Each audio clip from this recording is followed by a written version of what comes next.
Het mijnverleden van Limburg is vandaag nauwelijks meer zichtbaar in het straatbeeld.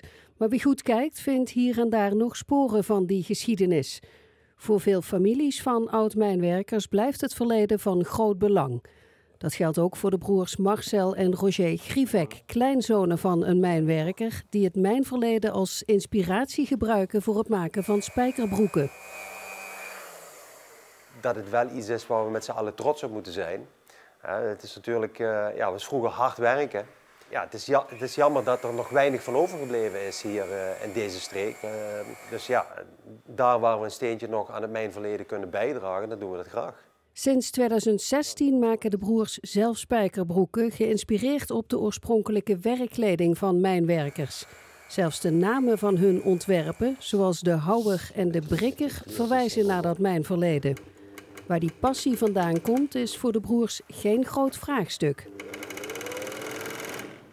Ja, goed, wij zijn in principe geboren en getogen in de jeanswinkel van onze ouders. Dus dit is ons letterlijk met de paplepel ingegoten. En we hadden altijd nog een droom om ooit een keer zelf spijkerbroeken te maken.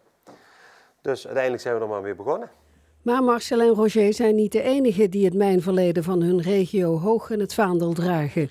Lindsay en haar broer Aaron hebben de penning met het persoonlijke werknummer van hun grootvader op hun arm vereeuwigd. Ja, hij was gewoon belangrijk in mijn leven. En alles wat ik had kunnen laten tatoeëren over hem, zegt niet zoveel over hem als de penning eigenlijk.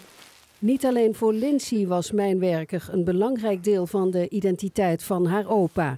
Amsterdammer Wouter Zeilberg fotografeert zo'n 25 Limburgers die een tatoeage dragen als eerbetoon aan hun geliefde ex-mijnwerkers. Dit gaat eigenlijk hoe die geschiedenis voor de mensen nu invloed heeft. En dat is vaak op een hele positieve manier. Mensen halen er trots uit of troost. Die trots vind je ook terug in het atelier van de broers Grievek, die nog lang niet aan stoppen denken. Maar dit is wel onze passie. Ja, dit doen we wel heel graag. En begin midden december komen we met een nieuwe lounge met een broek ter ere van 50 jaar mijnverleden.